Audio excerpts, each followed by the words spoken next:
নতুন পেজটা যেদিন থেকে খুলছি না ওই দিন থেকে সবাই বেশি প্রশ্ন করে, আপু দুইটা পেজ আপনি কিভাবে চালান? একটা পেজই তো আমি চালাতে পারি না, আপনার দুইটা বেবি থাকে তারপর দুইটা পেজ চালান, আমরা একটা পেজের সময় দিতে পারি না, আমি দুইটা পেজ কিভাবে চালাই আপনাদের সাথে শেয়ার করব। তো এর আগে আমি সব কাটাকাটি করে নিতেছি। তো আসলে কি দুইটা পেজ চালানো কি, ওই যে পুরোনো পেজটা আছে ওই পেজটা আমার আগের পেজ ছিল, পেজটা আমি টানা 2.5 বছরের মতো চালাইছি। চালানোর পরে পেজটার ভিতরে অনেক প্রবলেম ছিল, তারপরে এই পেজটা খুলছি আজকে 1 বছর হয়েছে। 1 বছরও এখনো হয় নাই, কাছাকাছি হয়ে গেছে, আর 2 দিন বাকি রয়েছে। যাই হোক আমি কিন্তু এখানে কাটাকাটি করে নিতেছি। সকালে নাস্তা করে নিছিলাম, তো রুটি বানাইছি। তো এদিকে কিন্তু কাটাকাটি করতে কিন্তু আমার কাছে সব থেকে বেশি পেয়ারার মনে হয় কাটাকাটি করতে। কোন কোন আপুদের এরকম মনে হয় অবশ্যই কমেন্টে জানাবে।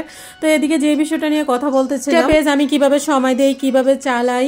আমার একটা পেজ যেহেতু একটু বড় হয়ে গেছে, তো আমি কিন্তু আগের পেজটা দেখতে কিন্তু সমস্যা হয় না, যেহেতু আমি দুটোটা পেজই ওইটার ভিতরে কিন্তু পুরোপুরি ভিডিও ছাড়ি না। দেখা যায় ওই পেজটার ভিতরে আমি অল্প ভিডিও ছাড়ি, 2টা 3টা এরকম ভাবে, কারণ আমি এই পেজটার ভিতরে অনেক বেশি অ্যাক্টিভ থাকি। আর এই পেজটা যদি আর একটু বড় হয়ে যায় তাহলে বেশি একটা সময় দিতে হবে না, বেশি একটা কষ্ট হবে না। আমি বড় পেজটার ভিতরে দেখা যায় টাইম মেনটেন করে ভিডিও ছাড়লেই হবে। তো দেখা যায় আমি দুটোটা পেজই কিন্তু আল্লাহর রহমতে, আমার ওই পেজটার ভিতরে কিন্তু সেট আপ ছিল না, এখন কিন্তু কন্টেন্ট মনিটাইজেশন যে সেট আপটা ওইটাও চলে আসছে আমার। আসলে তারপরে থেকে আমি ওই পেজটা চালানো উৎসাহ মানে পেয়েছি, অনেক বেশি ভালো লাগে আমার কাছে। তো পেজটা ছোট হলে কষ্ট হয়, পেজটা বড় হলে কিন্তু বেশি কষ্ট হয় না। যাই হোক এদিকে কথা বলতে বলতে কিন্তু আমি অনেকগুলা কাজ করে নিলাম, আর এদিকে কিন্তু বেগুন ভাজি করে নিলাম। আসলে এই বেগুন ভাজিটা আমার জামাই বলে কি জবার বেগুন ভাজি হয়, আসলে জবা বেগুন ভাজি বলতে স্টার সিরিয়ালে অনেক আগে একটা মানে এরকম একটা নাটক ছিল।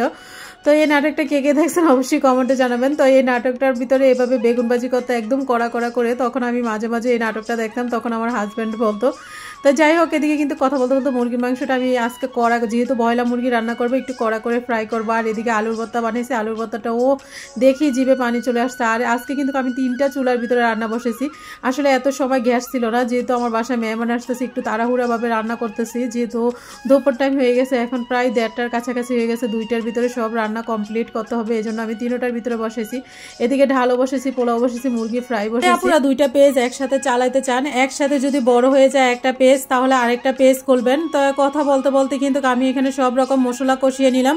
আমি 2টা পেজে কিভাবে ভিডিও পোস্ট করি, আমার যেহেতু এই পেজটা একটু বড় হয়ে গেছে, এই পেজটার ভিতরে কিন্তু আমি ভিডিওটা সাথে সাথে তৈরি করে আমি ছাড়তে হয়। আর যেহেতু আমি টিপস ভিডিও তৈরি করি, তো আমার মাথায় যখন আর ভিডিও আসে যেটা তখনই ওইটা ছাড়ি। আর ওই পেজে কি ভিডিও ছাড়বো এটা কোনো চিন্তা ভাবনা থাকে না, যখন মানে যেটা মনে হয় তখন ওই ভিডিওটাই ছাইড়া দিই।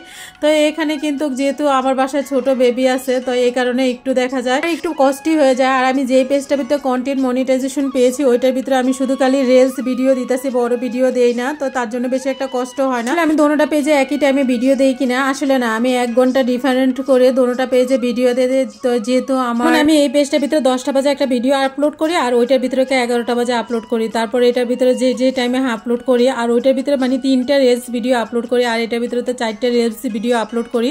আসলে এভাবে ভিডিওগুলো ছাড়তেছি, তো সবসময় ভিডিওগুলো পোস্ট করতেছি। আসলে অনেক ভাইয়ারা অনেক প্রশ্ন করে কমেন্ট বক্সে, আপু তুমি কেমনে পারো এত ছোট বেবি নিয়ে 2টা পেজ একা একা চালাও? অনেকে আছে 2টা পেজ চালায়, তাদের পেজে একদম ভিউ নাই, তারা কিন্তু নতুন অবস্থায় 2টা পেজ খুললে মানে একদম নাজাহাল অবস্থা হয়। এটি ভুলটা কখনো করবেন না, আগে একটা পেজ বড় করবেন।